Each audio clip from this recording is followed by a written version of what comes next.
अस्सलाम वालेकुम, क्या हाल है आप लोगों के? खैरियत से? ठीक ठाक। Welcome to the show. Sorry, कल मैंने आपसे बात की थी और बताया था आपको कि आज हम फ्रेंच फ्राइज़ बनाएंगे। फ्रेंच फ्राइज़ नहीं है, बेसिकली फ्रेंच फ्राइज़ की एक टाइप है, और एक दफ़ा आप ये सीख जाएंगे तो आपको बहुत ये बड़े मज़े की है। मैंने हमारे घर पे जो काबीना है बच्चों की, उसमें मैंने अप्रूव करवा के फिर आज बना रहा हूँ। और बनते भी इजीली है। मिक्स इसका बना के आप फ्रीज़ भी कर सकते हैं। फ्रीजिंग में इस वजह से आपको बताता रहता हूँ हमेशा, ताकि बहुत सारे लोग, ख़वातीन ख़ास तौर पे, इन पे काम के बड़ा प्रेशर होता है, सारा दिन बहुत सारे काम होते हैं। हम मर्द हज़रात आमतौर पे कहते हैं यार आपने क्या किया सारा दिन, हम काम तो हम करके आए हैं, सुबह से निकले हुए थे। तो वैरायटी बहुत होती है कामों की। वो एक दिन आप करके देख लें, खाली ड्यूटियाँ चेंज करें लग पता जाएगा।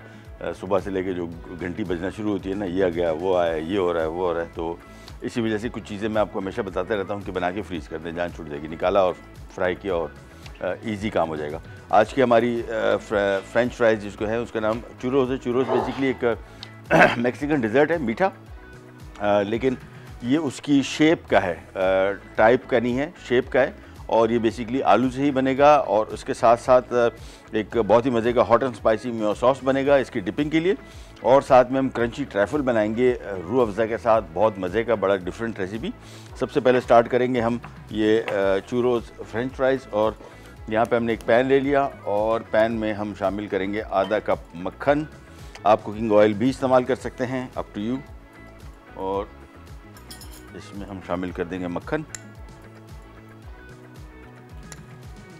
इसको हम करेंगे मेल्ट। जैसे ये पिघलेगा फिर इसके अंदर हम चीज़ें और शामिल करेंगे। ये आ गया मक्खन। अच्छा, इसमें तकरीबन आधा कप मक्खन है, आधा कप ही इसमें पानी शामिल होगा, और ये बॉयल आएगा, मक्खन इसमें पिघलेगा। जैसे पिघलेगा फिर इसमें हमने आधा कप मैदा शामिल करना है। सो तीनों चीज़ें इक्वल क्वांटिटी में, आधा कप मैदा, आधा कप मक्खन और आधा कप पानी। ये पकेगा। और यहाँ पे हमने 1 किलो आलू लिया हुआ है।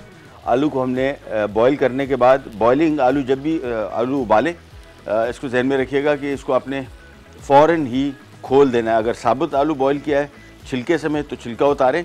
बेहतर होता है कि छिलके के साथ, छिलके के बगैर बॉईल करें, ताकि इसको आपको काटने में, क्योंकि जैसे ही बॉयल होकर निकालें उसको आप खोल दें बिल्कुल सारा। जितनी तेज़ी से इसमें स्टीम निकलेगा, जितना ड्राई आलू होगा उतने बेहतर फ्रेंच फ्राइज़ बनेंगे। जितना इसमें अंदर मॉइस्चर होगा, आप इसको बना के जब ये फ्रेंच फ्राइज़ बनाएंगे तो थोड़ी देर बाद देखेंगे सौगी हो जाएंगी, कड़कपन ख़त्म हो जाएगा। इसी वजह से इसमें नमी कम से कम हो तो ज़्यादा बेहतर है। इसीलिए जब भी आलू बॉईल करें उसको खोल के रख दें, पंखा चला दें उसके ऊपर, ताकि जल्द से जल्द इसमें से जितना मॉइस्चर है, नमी निकल जाए, ताकि ये जो मिक्स इसका है ड्राई हो जाए। यहाँ पे हमने आधा कप मक्खन लिया था, आधा कप पानी। अब इसमें हम शामिल कर देंगे ये आधा कप मैदा, और जैसे ही शामिल करेंगे फौरी तौर पे इसको हम मिक्स करेंगे। ये पकेगा, और जैसे ही पकेगा एक दिन बिल्कुल ये यकजान हो जाएगा। थोड़ा सा इसको पकाएंगे, टोटल 2 मिनट 3 मिनट, और इसके बाद हमारा काम हो जाएगा बहुत आसान। पहले इसको थोड़ा सा मिक्स किया, और ये क्या काम करेगा, बेसिकली ये काम भी यही करेगा, यानी मैदे में जब इसको मिक्स करेंगे तो ये मैदे का जो एक्स्ट्रा मॉइस्चर है, नमी है, उसको जज़्ब कर लेगा, और आपकी जो फ्रेंच फ्राइज़ हैं कड़क बनेगी। इसको मिक्स किया, थोड़ा सा पकाएंगे बस। और इसके बाद मैं एक अदद बड़ा बॉल ले लेता हूँ जिसमें मैं इन सारी चीज़ों को मिक्स करूँगा। ये आ गया, इसमें 1 किलो आलू बॉयल किया हुआ है। अच्छा, इसको आपने बारीक मैश से निकालना है, यानी इसको किसी ये मैं आपको दिखा दूँ, ये हमने इससे निकाला है। इसको जितना बारीक मैश से निकलेगा उतना ही फ़ाइन होगा।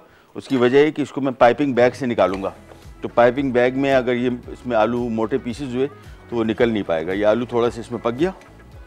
अब ये इसमें हमने आलू में ही इसको शामिल कर दिया। साथ में इसमें 1 अदद में अंडा शामिल कर दूंगा। डिपेंड करता है, आलू मैंने चेक किया, थोड़ा सा मुझे ज़रा इसमें नमी थोड़ी ज़्यादा लग रही है, तो हम इसमें अंडे की मिक़दार जो है, इसमें अंडे लिखे हुए हैं, अल्लाह भला करे, कहाँ गए अंडे, हाँ अंडे 3 अदद लिखे हुए हैं, मैं 1 अंडा शामिल कर रहा हूँ। और अभी इसको हम चेक कर लेंगे हाथ से, आपको इसको मिक्स करेंगे तो आपको आइडिया हो जाएगा। और इसी में हम शामिल करेंगे कॉर्नफ्लावर, ये भी वही काम करेगा, ये फ्रेंच फ्राइज़ को कड़क बनाएगा। साथ में इसमें काली वाइट पेपर या ब्लैक पेपर, दोनों में से कोई सी चीज़, और साथ में इसमें 1 चाय का चम्मच नमक, और एक चीज़ में शामिल होगी बेकिंग पाउडर। ये आपने बहुत कम इस्तेमाल करना है, ये बड़ा इसको और क्रिस्पी क्रंची करेगा। सारा काम जो है बेसिकली इसको क्रिस्पी क्रंची करने का है। 1 टीस्पून काफ़ी है बस। इसको मैं अच्छी तरीके से मिक्स करूँगा और ब्रेक पे जा रहे हैं। ब्रेक से वापस आते हैं, जब तक हमारा डो तैयार भी हो जाएगा। मैं आपको क्विक रिकैप भी दूंगा दोबारा, कहीं नहीं जाएगा। Will be right back.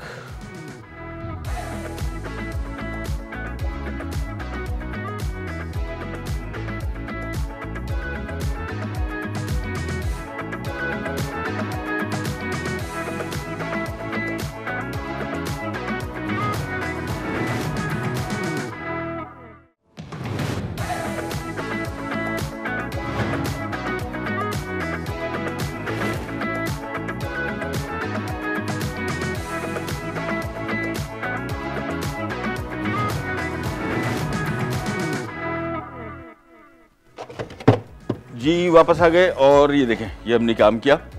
ये आलू के सारे मिक्स को हमने इस तरह फैला दिया है। उसकी वजह ये है कि ये थोड़ा सा ज़रा ठंडा हो जाएगा, थोड़ा सा ज़रा ड्राई हो जाएगा, तो इसको हम पाइपिंग बैग से जब निकालेंगे तो बड़े इजीली निकलेगा। ठीक है, ये दिखा दूँ कौन से कैमरा। अच्छा ठीक है, चलें इसको वापस आ गए। That's it. इसको मैं फ्रिज में रख रहा हूँ और ताकि थोड़ा सा और ठंडा हो जाए। इन द मीन टाइम हमारा क्रंची ट्राइफल एग हम बना रहे हैं, जो हम रूह अफ़ज़ा के साथ बनाएंगे, वो बड़ा ईजी और बड़ा मज़े का। यहाँ पे हमने एक पैन ले लिया है और इसमें शामिल करेंगे हम, मैं एग्जैक्टली बाय द बुक चले जाऊँ, 1 लीटर दूध है इसमें। ये आ गया इसमें दूध, इसको आएगा उबाल और इसके बाद बहुत ही इजी ये कस्टर्ड बनने जा रहा है। बाज़ार में जो आप कस्टर्ड ख़रीदते हैं, ये बेसिकली कस्टर्ड पाउडर जिसको कहते हैं, जिसमें वेनिला भी और बनाना फ्लेवर भी आते हैं। इसमें कॉर्नफ्लावर ही होता है, बेसिक इसका इंग्रेडिएंट कॉर्नफ्लावर है। कलर फ्लेवर 2 चीज़ें ऐड की जाती हैं। तो आप कस्टर्ड अगर बनाना चाह रहे हैं और अपने फ्लेवर का बनाना चाह रहे हैं तो आप कॉर्नफ्लावर लें, और कॉर्नफ्लावर में कोई सा फ्लेवर भी बनाना चाह रहे हैं, फ्रूट के साथ बनाना चाह रहे हैं, फॉर एग्जांपल स्ट्रॉबेरीज के साथ बनाना चाह रहे हैं, फ्रेश स्ट्रॉबेरीज में क्रश कर दें, वो डाल दें, तो स्ट्रॉबेरी आपका रियल फ्लेवर कस्टर्ड बन जाएगा। और आज जो हम बना रहे हैं ये रूह अफ़ज़ा के साथ बना रहे हैं, तो हम इसको चीनी वगैरह इसमें कोई चीज़ शामिल नहीं करेंगे, साथ में रूह अफ़ज़ा शामिल करेंगे। मोर देन 100 ईयर्स इनकी हिस्ट्री और क्वालिटी इनकी, ख़ास तौर पे फ्रूट और सब्जियों की कॉम्बिनेशन इनकी सीक्रेट रेसिपी, जो कि बहुत ही मज़े की है। सो हम करेंगे ये कि इसमें मैंने तकरीबन कोई आधा कप के लगभग ये कस्टर्ड, ये इसमें रूह अफ़ज़ा शामिल किया। इसको मैंने मिक्स किया और थोड़ा सा मुझे लग रहा है और इसमें शामिल होगा। मैं इसकी मिठास चेक कर लूँ, इसमें चीनी शामिल नहीं होगी, इसी से ही हम इसको मीठा करेंगे। बिल्कुल बिल्कुल कम है ये बस। और आमतौर पे रूह अफ़ज़ा का इस्तेमाल तो पूरा साल वैसे होता है, रमज़ान में और उसके अलावा भी। और इसके शरबत पहले बना करते थे, बहुत सारे डिज़र्ट भी बनते थे, लेकिन अब तो हमने इसके जो डिज़र्ट बनाना शुरू किए हैं, तो सबसे अच्छी इसकी एक तो ख़ास बात ये कि मैंने इस तरह की प्रोडक्ट्स को इस्तेमाल किया है। काफ़ी और भी प्रोडक्ट्स थी जो पकने के बाद उनकी प्रॉपर्टी चेंज हो जाती है, क्योंकि शरबत के लिए बनाया गया होता है। बहुत सारे लोग कहते हैं शरबत ही बनना है इसका, लेकिन इसके सबसे ख़ास बात एक और ये भी है कि हम इसको किसी भी तरीके से यूज़ करते हैं, इसकी अपना जायका, खुशबू, रंगत, कोई भी चीज़ ज़ाय नहीं होती, बिल्कुल एज इट इज़। यानी आपको एंड तक इसका रूह अफ़ज़ा का ही टेस्ट आता है। तो इसको मैं दोबारा थोड़ा सा चख लेता हूँ और थोड़ा सा और बस। और इसके बाद इसको मैं करूँगा मिक्स और फिर इसको हम गाढ़ा कर लेंगे कॉर्नफ्लावर के साथ। पानी में इसको मैंने घोल के रखा हुआ है। सो जब तक हमारा जो मिक्स है मैंने फ्रिज में रखा हुआ था, जब तक वो ठंडा होता है हम ये कस्टर्ड बना के इसको फ्रिज में रख देंगे, क्योंकि इसका भी ठंडा होना लाजिम है। ये कॉर्नफ्लावर बनाया था और ये इसमें शामिल किया, बस इसको मिक्स किया। और ये बाज़ार में जो कस्टर्ड पाउडर मिलते हैं एग्जैक्टली द सेम यही फार्मूला होता है, कलर, फ्लेवर। इसमें हमने रियल रूह अफ़ज़ा डाला है। तो ये और बॉयल आएगा, भी थोड़ी वेट करेंगे, थोड़ा सा पतला लग रहा है लेकिन थोड़ा सा बॉयल आ जाए तो वेट करेंगे गाढ़ापन, और ये ठंडा होने के बाद मज़ीद गाढ़ा होगा। सो मेक श्योर कि उसको बहुत गाढ़ा ना बना दें। मसला नहीं है, बाद में इसको आप दूध से थोड़ा डाइल्यूट कर सकते हैं, पतला कर सकते हैं, लेकिन बेहतर होगा कि इसी स्टेज पे ही इसको हम सेट कर लें। तो लिहाजा वेट करेंगे, थोड़ा बॉयल आ जाए, इसके बाद ये ठंडा होगा, फिर इसको हम यूज़ करेंगे। सो हम थोड़ा सा वेट करें, बल्कि मुझे लग रहा है कॉर्नफ्लावर थोड़ा सा बना दो। ये लें, थोड़ा सा कॉर्नफ्लावर मुझे मिल जाएगा तो बेहतर हो जाएगा। हाँ, मुझे लग रहा है कि थोड़ी सी कॉर्नफ्लावर की ज़रूरत है। मैं आपको इसकी क्वांटिटीज़ बता दूं। कॉर्नफ्लावर इसमें 4 खाने के चम्मच था, 1 लीटर दूध था, आप अपने हिसाब से देख लीजिएगा। अभी इसमें थोड़ा सा मुझे लग रहा है एक दो खाने के चम्मच कॉर्नफ्लावर इसमें और शामिल होगा, फिर ये सही गाढ़ा होगा। लेकिन ये जहन में रखिएगा, ये ठंडा होने के बाद मज़ीद गाढ़ा होगा। और जब भी कॉर्नफ्लावर शामिल करें, इसको कम से कम कोई 3-4 मिनट ज़रूर पकाएं ताकि कॉर्नफ्लावर का कच्चापन ख़त्म हो जाए। और अमूमन कभी कभार होता है ये कस्टर्ड पतला हो जाता है, यानी पकाया आपने और रखा, बाद में पता लगा बिल्कुल पानी हो गया। उसकी भी वजह ये होती है कि कॉर्नफ्लावर को आपने सही तरीके से पकाया नहीं होता। तो ये ले, इसको थोड़ा सा मिक्स किया। मैंने आपको बताया कि रूह अफ़ज़ा का सबसे एक और बड़ा कमाल ये कुकिंग में इसकी प्रॉपर्टीज़, अभी पका रहे हैं, इसकी ऐसी मज़े की खुशबू, इसका कलर, इसका जायका, ये कोई भी चीज़ आप खाएंगे आप बोलेंगे रूह अफ़ज़ा के साथ बनाएं। और ये इसकी एक और बहुत बड़ी क्वालिटी है कि पकने के बाद भी इसकी प्रॉपर्टीज़ चेंज नहीं होती है। ये लें जी, ये आ गया कॉर्नफ्लावर और ये इसमें शामिल कर देते हैं। बस अब से हो गया, ये देखिए। और इसी कॉर्नफ्लावर के साथ अभी ये पतला आपको थोड़ा सा लगेगा, लेकिन बिल्कुल परफेक्ट है। ये अभी थोड़ा ठंडा होगा, ये और गाढ़ा हो जाएगा। सो इसको अभी हम यहाँ पे 1-8 मिनट पकाने के बाद निकाल लेंगे। मैं इसको मजबूरन फ्रिज में रखूँगा, फौरी तौर पे मुझे ठंडा करना है। आप इसको बाहर छोड़ दीजिएगा एज इट इज़, ठंडा हो जाए, इसके बाद आप इसको उतार के फिर इसको यूज़ करेंगे। ब्रेक पे जा रहे हैं, वापस आते हैं, स्टार्ट करेंगे, कर जाएगा।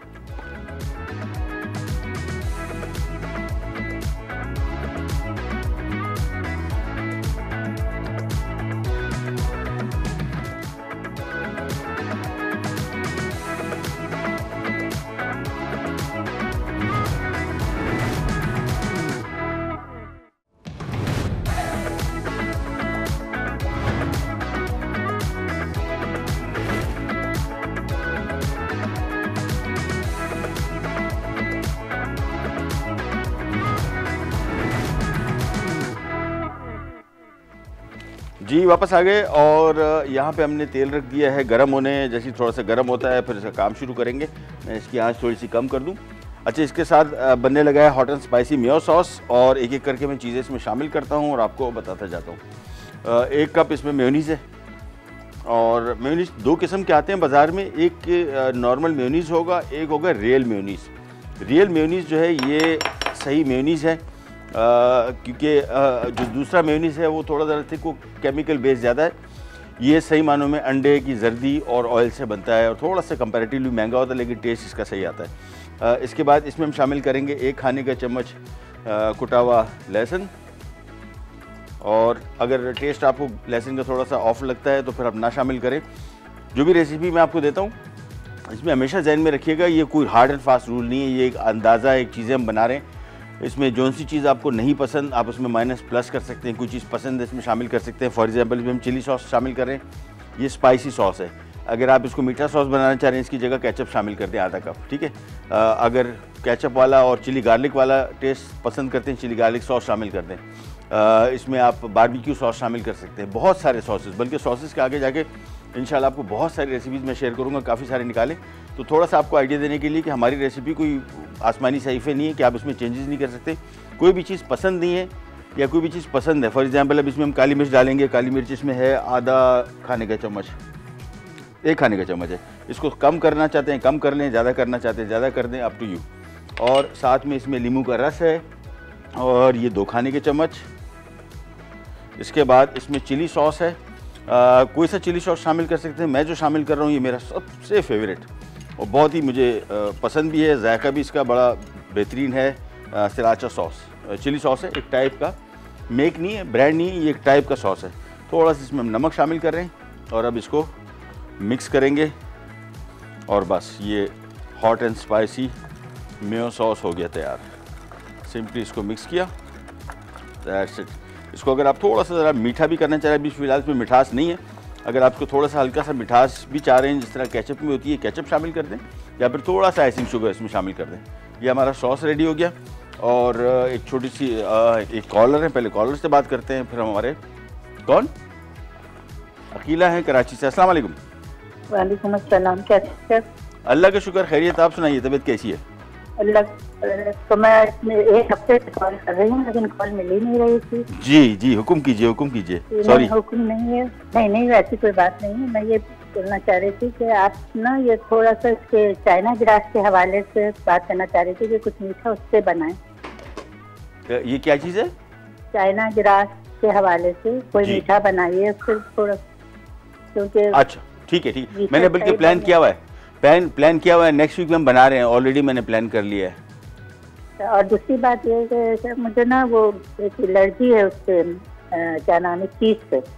किससे? तो मैं चीज से। सीड से? जी, तो मैं पिज्जा वगैरह नहीं खा सकती, तो क्या बगैर चीज के पिज्जा बन सकता है? पिज्जा? अच्छा हाँ, क्यों नहीं बन सकता, व्हाई नॉट। अभी मैं आपको बताता हूँ तरीका भी, बहुत इजीली है, बड़ा मजे का बनेगा। अच्छा, और दूसरी बात, एक बात और ये करनी थी कि ये आपके प्रोग्राम रिपीट करवा दें जी प्लीज, इसलिए कि रिपीट नहीं होता है, बड़ा मुश्किल है, क्योंकि एक तो आपके प्रोग्राम में एडवर्टीजमेंट इतने होते हैं, ब्रेकिंग न्यूज इतने आ जाते हैं कि सारा प्रोग्राम का मजा चिड़चिड़ा हो जाता है। I know, I am so sorry. हफ्ते और इतवार को सुबह 9 से 10 बजे हम रिपीट करते हैं शो, और अगर कोई शो आपने देखना हो और मिस हो जाए आपसे तो यूट्यूब जिंदाबाद, वहाँ पे आपको सारे शो मिल जाएंगे बगैर किसी तातुल के। ठीक है, चलिए, thank you so much. Oil यहाँ पे गर्म हो गया। अच्छा, आलू को हमने मिक्स को यहाँ पे इसमें पाइपिंग बैग में डाल दिया है। दो तरीके हैं, पहले तो तरीका आपको पाइपिंग बैग से दे रहा हो, अगर आपको पाइपिंग बैग ना, अच्छा पाइपिंग बैग कपड़े का हो, प्लास्टिक वाला नहीं चलेगा। इसमें इसका जो मिक्स है बड़ा गाढ़ा है, और जो मैं आपको कह रहा था ना कि आलू बिल्कुल मैश होना चाहिए, अगर कोई बड़े पीसेज होंगे यहाँ पे फंस जाएगा। ये देखिए, अभी इसको हमने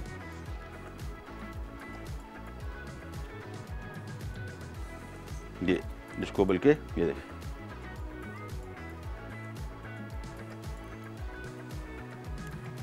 इसको प्रेस करते जाएंगे, ये बस इसको काटते जाएंगे, और इसको आपने पकाना है धीमी आंच। ये अभी थोड़ा सा आलू, ऑयल का टेम्परेचर अभी थोड़ा सा तेज़ था, मैंने चूल्हा बंद कर दिया है, इतना तेज़ नहीं था, हल्का सा, लेकिन इसको आपने धीमी आंच पे बनाएंगे, बड़ा क्रिस्पी क्रंची बनेगा। इसका एक थोड़ा सा इशू ये हो जाता है कि पकने के बाद अगर आप निकालते हैं थोड़ी देर बाद ये सौगी होना शुरू हो जाते हैं। तभी तो मैंने आपको बताया था कि आलू के अंदर हमने मैदा भी मिक्स किया, कॉर्नफ्लावर भी मिक्स किया। आलू को पकाने के बाद अंडे हमने 3 लिखे थे, 2 डाले, एक हमने पहले शामिल किया था, आपके सामने ब्रेक में एक और शामिल कर दिया था। लेकिन इसमें जितना कम मॉइस्चर होगा उतना ही ये बेहतरीन बनेगा, ये क्रिस्पी क्रंची बनेगा, और पकने के बाद भी ये सौगी नहीं होगा, कड़क ही रहेगा। इसको आपने सिंपली मिक्स को निकाला, ये देखिए बस। और इसके बाद मैं आपको दिखा दूँ, एक हमारे पास वेब का चम्मच, हाँ ये पड़ा, ये देखिए ये, और ये पकने के बाद ये देखें, अभी इसको, ये भी इसका टेम्परेचर अभी इसको हमने कम रखा हुआ है, कम टेम्परेचर में पकेगा। ये देखें बिल्कुल क्रिस्पी क्रंची बनेंगे, कड़क। और इसको मिक्स करते जाएंगे, और ये फ्रेंच फ्राइज से इतना सस्ता पड़ेगा, मेरे ख्याल में चंद ही आइटम बचे हैं जो सस्ते हैं अभी तक। आलू मेरे ख्याल 25 रुपये किलो है शायद। ये जो चिप्स बनेंगे, ये इसकी क्वांटिटी भी बढ़ गई, इसके अंदर में मैदा भी शामिल किया, मक्खन शामिल ना करें, ज़रूरी नहीं है, आप चाहें तो इसके अंदर इसमें सिंपल कुकिंग ऑयल शामिल कर दें, बिल्कुल फर्स्ट क्लास चलेगा। आधा कप कुकिंग ऑयल, आधा कप मैदा, आधा कप, 1 कप कॉर्नफ्लावर, और इसके बाद सिंपली इसको हमने देखिए धीमी से दरमियानी आंच, और इसको मिक्स करते गए बस, ये और आराम से पकेगा, और थोड़ी देर ज़्यादा पकेगा तो ये अच्छा और क्रिस्पी होगा। सिंपली ये लिया पाइपिंग बैग हमेशा मैं आपको बता दूं कि इसको आपने कपड़े वाला इस्तेमाल कीजिएगा, कि उसमें बहुत प्रेशर पड़ता है, और प्लास्टिक वाला जो है वो नहीं चल पाएगा। बस इसको प्रेस करते जाएं और छुरी से काटते जाएं बस, तो सिंपली। और इनके आप चाहें तो हाथ से भी हो सकता है, यही आटा लेके आपने हाथ थोड़े से पानी से गीले कर लें, और थोड़ा सा डोले के बिल्कुल मैं आपको दिखा देता हूँ, दिखा ही दूँ। ये लें, इसमें से हम थोड़ा सा मिक्स ले लेंगे, हाथ थोड़ा सा गीला कर लें, और ये इसको, ज़्यादा गीला हो गया, थोड़ा कम कर लें।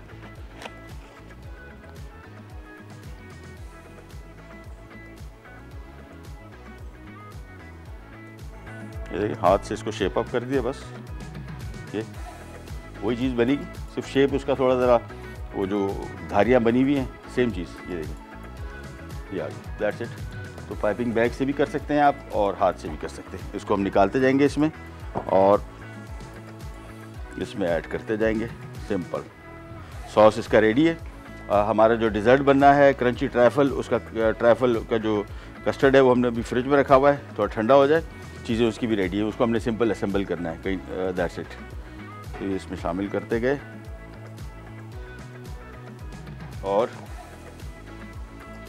इसको थोड़ा सा ज़रा, अब ये जो पकते जाएंगे, ये निकल पक गया, इसको निकाल लेते हैं, मैं प्लेट में निकाल लेता हूँ यहाँ पे,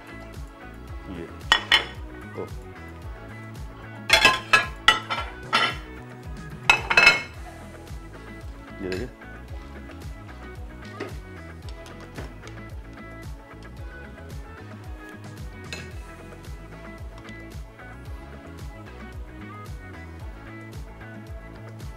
और इसको आप थोड़ी देर बाद पहले छोड़ दें थोड़ा, फिर इसको टर्न भी कर सकते हैं। एक साइड अगर थोड़ी कच्ची रह गई है उसको आप टर्न करते जाएँ। तो सिंपली इसको हम निकालते जाएंगे और ये हमारे चूरो फ्रेंच फ्राइज़ हो जाएंगी तैयार। सिंपल। इसके बहुत सारे शेप बन सकते हैं। कभी आपने अगर बाज़ार में देखा होगा एक फ्रोज़न फ्रेंच फ्राइज़ आती है वो स्माइली फेस की, कभी देखी होंगी। अगर नहीं देखी बाज़ार में देखेगा, बल्कि नेट पे भी आपको बहुत सारे आजकल के इश्तिहार भी चलते हैं, वो यही मिक्स है। उसका आप शेप भी बना सकते हैं। बच्चों के लिए अगर बना रहे राउंड शेप में भी बना सकते हैं। राउंड शेप सिंपल क्या किया कि इसको हल्का सा फैला दिया और इसको कटर से काट लिए। मुख्तलिफ शेप, हार्ट शेप, कोई सी शेप आप इसको देना चाहे दे सकते हैं। Up to you. मिक्स यही है। इसको निकालते जाते हैं और ये बस ये आपने जहन में रखना है। दर्जा हरारत अभी देखिए चूल्हा मैंने इसका बंद किया हुआ है। उसकी वजह ये है कि ज़्यादा टेम्परेचर पे पकेगा। पकने का मसला नहीं, अंदर इसकी जो भी चीज़ें शामिल की हैं, आलू पका हुआ है, मैदा पकने में इतनी देर नहीं लगती, लेकिन इसको बहुत देर तक क्रिस्पी क्रंची रखने के लिए आपने इसको थोड़ा सा ज़रा टाइम ज़्यादा देना है, पकाना ज़्यादा है बस। इसी वजह से यानी तकरीबन 6 से 7 मिनट।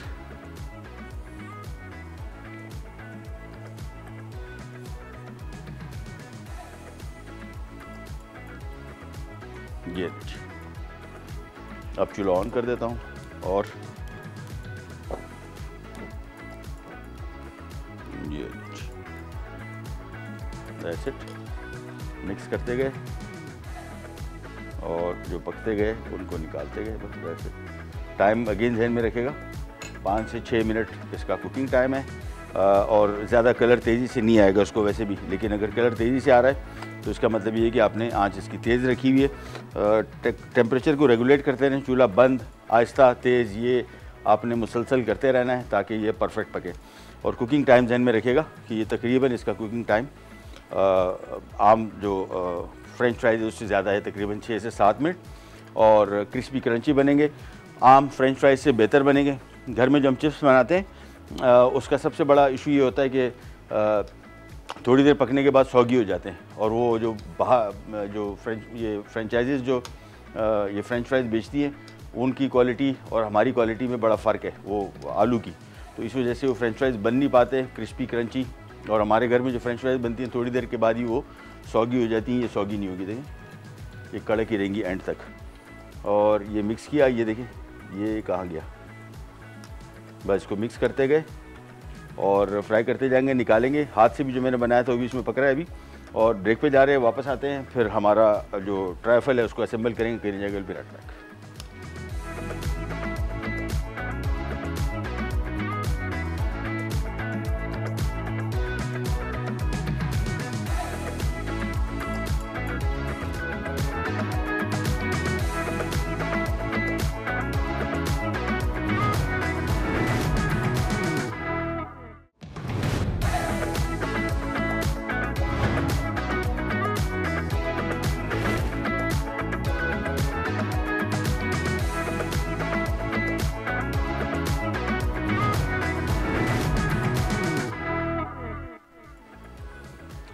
जी, वापस आ गए। और ये फ्रेंच फ्राइज़ अभी बनी रही हैं। इसका एक और मैं आपको थोड़ा सा तरीका बता दूं। इसका एक आता है पोटैटो फ्लावर। ये कमर्शियल बल्कि इंडस्ट्रियल प्रोडक्ट है।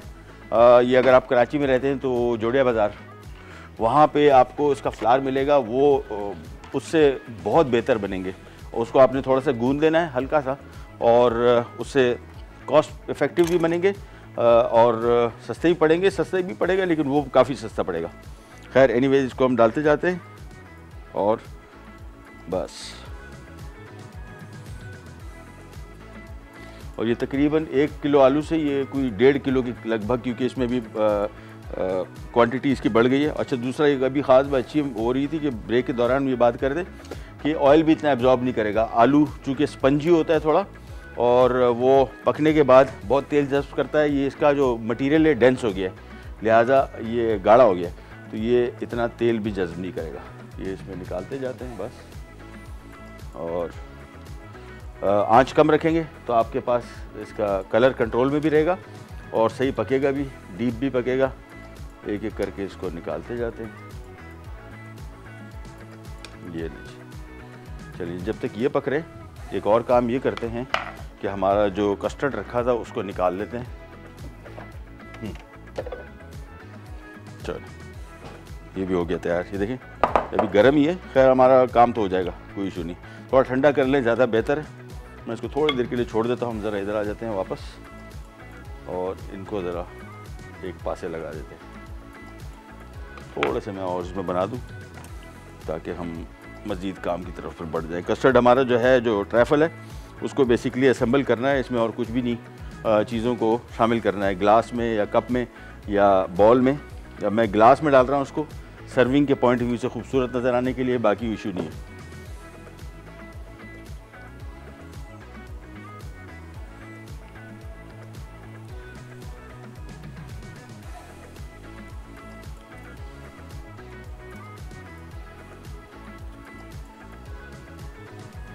बस मटेरियल बचा हुआ है लेकिन उसको बाद में पकाएंगे। अच्छा, जब भी इसको फ्रेंच फ्राइज़ को निकालें, जब भी फ्रेंच फ्राइज़ बनाते हैं इसमें थोड़ा सा नमक दे देंगे। नमक इस पर छिड़कना पड़ेगा आपको क्योंकि अंदर इसमें हमने थोड़ा सॉल्ट ऐड किया था लेकिन बहुत कम किया है और कम ही रखना है। ये इसके अंदर नमक जो है, फ्रेंच फ्राइज़ वाला ट्रीटमेंट इसको करें ताकि खाने में भी आपको फ्रेंच फ्राइज़ वाली फीलिंग आए। क्योंकि आलू भी जब फ्रेंच फ्राइज़ वाले होते हैं उसमें थोड़ा सा सॉल्ट होता है, ऊपर बाकी छिड़का होता है, लिहाजा इसके ऊपर भी हमने ऊपर ही थोड़ा सा नमक छिड़क देना है बस। और इसको निकाल लेते हैं। नहीं, अभी पक रहे हैं। चलिए इसको अब देखिए, थोड़ा सा इसको सेट होने दें। शुरू में नरम होते हैं, इसको ज़रा चम्मच एहतियात से चलाएं, उसके बाद थोड़ा सेट हो जाए फिर इसको आप और रोल करते जाएं। ये देखिए, ये जब तक पक रहे हैं मैं इसका चूल्हा दोबारा ऑन कर रहा हूँ, आहिस्ता रख रहा हूँ और हम आ जाते हैं हमारे ट्रैफल की तरफ। ट्रैफल के लिए हमने यहाँ पे ग्लास ले लिए सर्व करने के लिए। वो छोटा जग मिल जाएगा क्योंकि हमने इसमें कस्टर्ड पोर करना है और अगर हमने ग्लास में पोर करना है तो ये थोड़ा सा ज़रा इसकी नीटनेस आनी चाहिए। छोड़े भी थोड़ी देर ठहर जाते हैं। ये इसको जब तक हम चम्मच से डाल लेते हैं।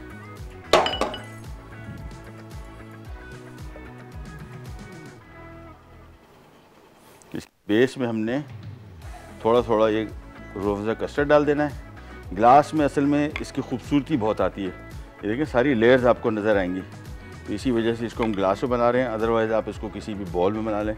ग्लास में थोड़ा ज़रा दावत वगैरह हो तो इंडिविजुअल पोर्शन सर्व करने के लिए ये अच्छा खूबसूरत लगता है। चलिए, जब तक मैं इसका पहली लेयर इसमें डाल रहा हूँ और साथ में इसके ऊपर हम डाइजेस्टिव बिस्किट जो होते हैं, जिसको हम होल व्हीट बिस्किट कहते हैं, उसको हमने क्रश किया हुआ है। ये दूसरी इसकी लेयर आएगी। तो इसमें हम दूसरी लेयर जब तक डाल रहे हैं, ब्रेक पे भी जा रहे हैं, ब्रेक से वापस आते हैं, स्टार्ट करेंगे, करें जाएगा विराट पैक।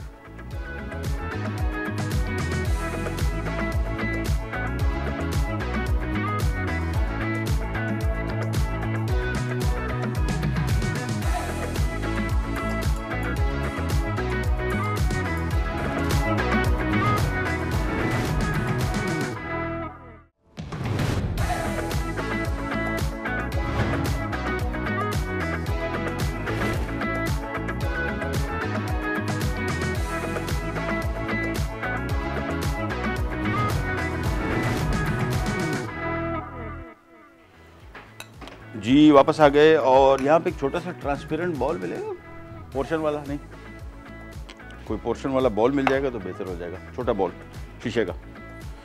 चले, जब तक मैं ये निकाल लेता हूँ। ये हमारे फ्रेंच फ्राइज हो गए तैयार। अगेन मैंने आपको बताया कि इसको आपने कोशिश करना है कि थोड़ा सा ज़रा टाइम इसका ज़रा ज़्यादा दे दें ताकि ये क्रिस्पी क्रंची बने और बाद में एक दफ़ा ये क्रिस्पी बन गए फिर ये क्रिस्पी ही रहेंगे, फिर ये नरम नहीं पड़ेंगे। और फ्रेंच फ्राइज़ का हमारे यहाँ जब घरों में बनाते हैं इसका सबसे बड़ा इशू यही होता है कि ये देखें, इसकी आवाज़ ही ऐसी क्रिस्पी आएगी आपको।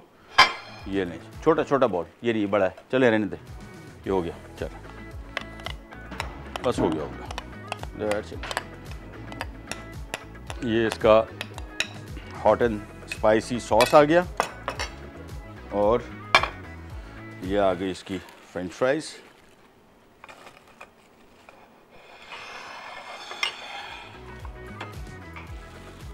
ये नहीं,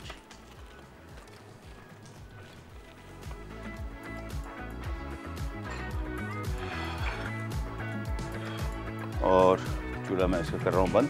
हम आ जाते हैं यहाँ पे हमारा जो डिज़र्ट बन रहा था, इसका मैं थोड़ा सा कस्टर्ड इसमें निकाल लेता हूँ ताकि हमें इसको पोर करने में आसानी हो। ये लीजिए, फ्रूट ले आए भाई, फ्रूट केले वो नहीं ले आए, शाबाश, जो हो गए दे दें, थैंक यू। और ये आ गया बॉल। ये इसमें हमने स्ट्रॉबेरी शामिल किया। कोई से फ्रेश फ्रूट ले लें, टिन फ्रूट भी चलेगा इसमें, और कोशिश करें कि इसको जो भी सीज़न में ताज़ा दस्तयाब फल हो वो सारे इसमें शामिल कर सकते हैं।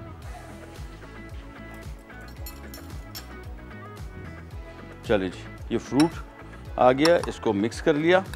पहली लेयर हमने यहाँ पे इसमें कस्टर्ड की डाली, रूह अफ़ज़ा कस्टर्ड।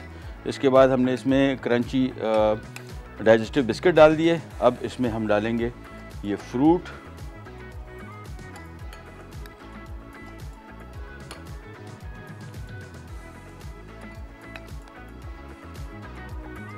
चलें हो गया तकरीबन। ये फ्रूट हमने थोड़ा ज़रा इतनी लेयर बनानी है कि इसके बाद फाइनल लेयर फिर कस्टर्ड की है, तो फ्रूट आपने थोड़ा सा ज़रा ज़्यादा ही रखना है इसमें।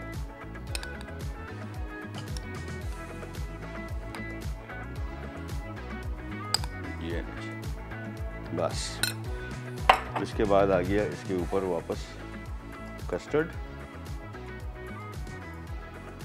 और दैट्स इट।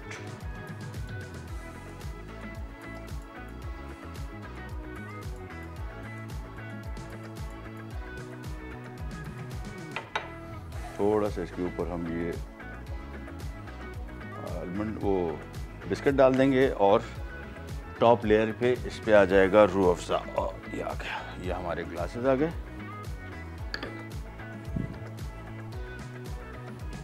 और जगह थोड़ी सी कर लेते हैं साफ, और ये आ गया। चलिए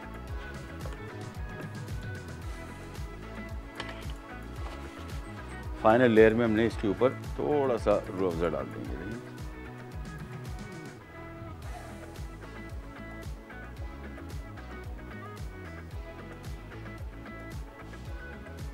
बस चले, हो गया काम, कंप्लीट हो गई आज की हमारी दोनों रेसिपीज़। ये वाली तो टेस्टेड ट्राइड, ये दोनों ही टेस्टेड ट्राइड है। टेस्ट के पॉइंट ऑफ व्यू से आप जब बनाएंगे आपको आइडिया हो जाएगा। ये डिज़र्ट बहुत मज़े का है, और फ्रेंच फ्राइज़ भी ट्राई कीजिएगा। डिज़र्ट तो पहले मैं 1-2 दफ़ा अपने घर में भी इस तरह के डिज़र्ट बना चुका हूँ। सिंगल पोर्शंस अगर आप देते हैं तो सिंगल पोर्शंस बहुत अच्छे लगते हैं घर में। अगर इस तरह की ग्लासेस हो जिसमें थोड़ी सी ज़रा इसकी लेंथ ज़्यादा हो तो ये आपके डिज़र्ट्स को बहुत खूबसूरत कर देता है। चलिए जी, प्रोग्राम का टाइम हुआ ख़त्म, आपसे लेते जाए तो इंशाल्लाह कल दोबारा मुलाकात होगी। तब तक के लिए अल्लाह हाफ़िज़।